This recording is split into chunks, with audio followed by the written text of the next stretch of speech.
नमस्कार। प्राचीन भारतीय इतिहास की हमारी इस सीरीज में आज हम एक ऐसे दौर की बात करने वाले हैं जो अक्सर इतिहास की बड़ी बड़ी घटनाओं के बीच कहीं खो सा जाता है। लेकिन सच तो ये है कि इसी दौर ने मानव इतिहास के सबसे बड़े बदलावों की नींव रखी थी। जी हाँ, हम बात कर रहे हैं मेसोलिथिक यानी मध्य पाषाण युग के।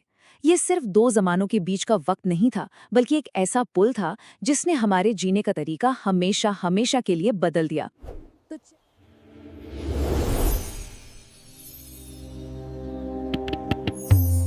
तो चलिए इस सवाल के साथ माहौल को समझते हैं।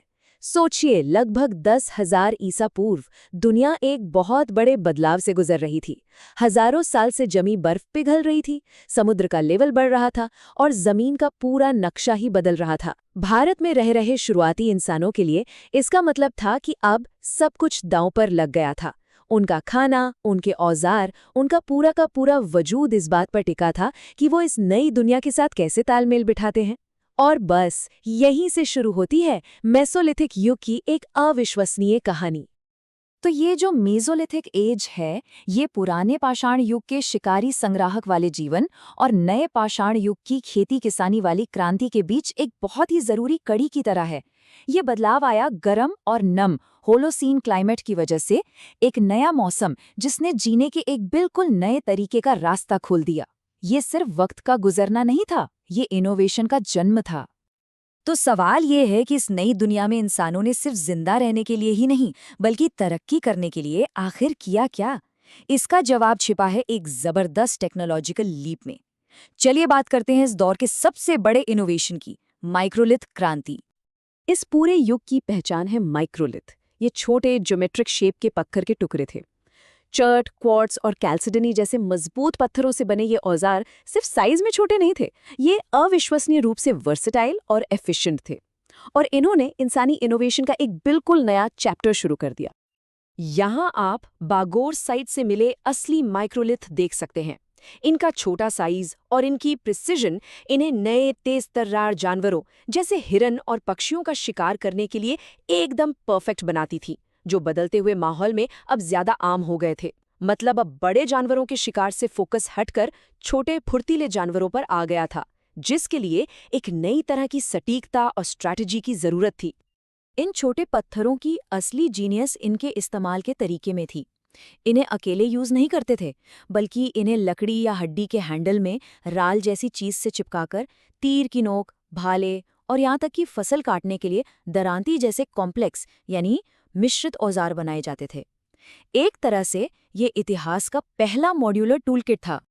इस नई टेक्नोलॉजी ने सिर्फ शिकार का तरीका ही नहीं बदला, इसने तो जिंदगी के हर पहलू को बदल कर रख दिया, जिससे एक बहुत बड़े आर्थिक बदलाव की शुरुआत हुई। चलिए समझते हैं कि ये सब हुआ कैसे। अब माहौल पूरी तरह बदल चुका था। बड़े बड़े जानवरों के झुंड अब कम हो रहे थे।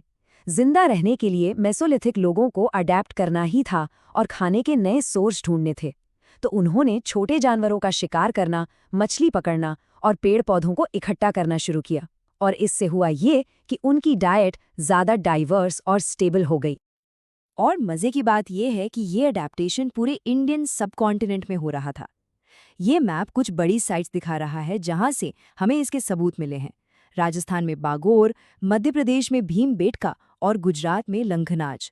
और हर साइट अपने आप में इस बदलाव के दौर की एक अलग कहानी बताती है। तो मीज़ोलिथिक लाइफ को ठीक से समझने के लिए चलिए जरा बागोर पर फोकस करते हैं। ये इंडिया में मिली अब तक की सबसे बड़ी और सबसे अच्छे से स्टडी की गई मीज़ोलिथिक साइट है। ये बिल्कुल एक टाइम कैप्सूल जैसा है जो हमें सीधे उस जमाने में झांकने का मौका देता है। बागोर के जो शुरुआती फेज यानी लगभग 5000 ईसा पूर्व के सबूत मिले हैं, वो बड़ी दिलचस्प कहानी बताते हैं। वहाँ जानवरों की हड्डियां और पत्थर के औजार तो भरे पड़े हैं, जिससे पता चलता है कि इकोनॉमी शिकार और पशुपालन पर टिकी थी। लेकिन एक बहुत जरूरी चीज गायब है, मिट्टी के बर्तन। इसका सीधा सा मतलब यह है कि वो अभी तक पूरी तरह से खेती वाली जिंदगी नहीं जी रहे थे। बागौर में एक और कमाल की चीज मिली है, बस्ती के अंदर ही इंसानों को दफनाने का रिवाज। ये एक बहुत बड़ा हिंट है। इसका मतलब है कि लोग अब एक ही जगह पर ज्यादा टाइम तक रुकने लगे थे और उनका उस जगह से एक गहरा कनेक्शन बन रहा था। ये पूरी तरह से खानाबदोश जिंदगी से सेमी सेटल्ड कम्युनिटीज की तरफ एक बहुत बड़ा कदम था। लेकिन जिंदगी सिर्फ पेट भरने और औजारों के बारे में तो नहीं होती, है ना? मेसोलिथिक एज में एक कल्चरल एक्सप्लोजन भी हुआ, और इस कमाल के पहलू को देखने के लिए चलिए चलते हैं मध्य प्रदेश की भीमबेटका के रॉक शेल्टर्स की तरफ। भीमबेटका एक यूनेस्को वर्ल्ड हेरिटेज साइट है और इसकी वजह भी बहुत खास है। ये एक तरह से एक विशाल प्रागैतिहासिक यानी प्री हिस्टोरिक आर्ट गैलरी है। यहाँ की दीवारों पर मेसोलिथिक लोगों ने अपनी पूरी दुनिया को पेंट कर दिया, जो हमें उनकी सोच और रोजमर्रा की जिंदगी में झांकने का एक अविश्वसनीय मौका देता है।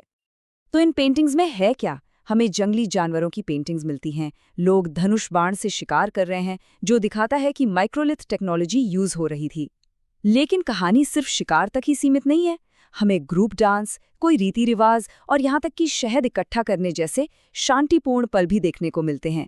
ये हजारों साल पुरानी जिंदगी का एक जीता जागता स्नैपशॉट है। और ये आर्ट खुद भी एक कहानी बताती है। जब हम मेसोलिथिक पेंटिंग्स को बाद के ज़माने की पेंटिंग से कंपेयर करते हैं तो एक क्लियर डिफरेंस दिखता है। मेसोलिथिक आर्ट डायनामिक है, नेचर और शिकार पर फोकस्ड है। वहीं बाद की आर्ट ज़्यादा स्टैटिक, फॉर्मल है, जिसमें योद्धा, जुलूस और एक ऑर्गेनाइज्ड सोसाइटी दिखती है। ये एक पूरी दुनिया का बदलाव है जो हमें पेंटिंग्स में साफ साफ नजर आता है। तो इस सब का मतलब क्या निकलता है? ये सब जानना इतना ज़रूरी क्यों है? चलिए फटाफट से इस दौर की इंपॉर्टेंस और इसके असर को समराइज करते हैं। तो ये मेसोलिथिक एज कोई ठहराव नहीं था, ये एक ग्रेट ट्रांजिशन था। हमें मिली बेहतरीन माइक्रोलिथ टेक्नोलॉजी, जानवरों को पालतू बनाने की शुरुआत हुई, सेमी सेटल कम्युनिटीज की नींव पड़ी और कॉम्प्लेक्स आर्ट और सिंबॉलिक सोच का जन्म हुआ। एक तरह से इसी दौर ने आने वाली नियोलिथिक एग्रीकल्चरल रेवोल्यूशन के लिए स्टेज तैयार कर दिया था। आखिर में एक बात सोचने वाली है, मेसोलिथिक लोगों ने एक बहुत बड़े क्लाइमेट चेंज को झेला। उन्होंने सिर्फ अडैप्ट नहीं किया बल्कि इनोवेट किया और एक नई दुनिया बना डाली। यह हमें इंसानी जज्बे और क्रिएटिविटी के बारे में क्या सिखाता है और आज के इस तेजी से बदलते दौर में हम उनसे क्या सबक ले सकते हैं? ये एक सवाल है जिस पर सोचा जाना चाहिए। हमारे साथ जुड़ने के लिए धन्यवाद।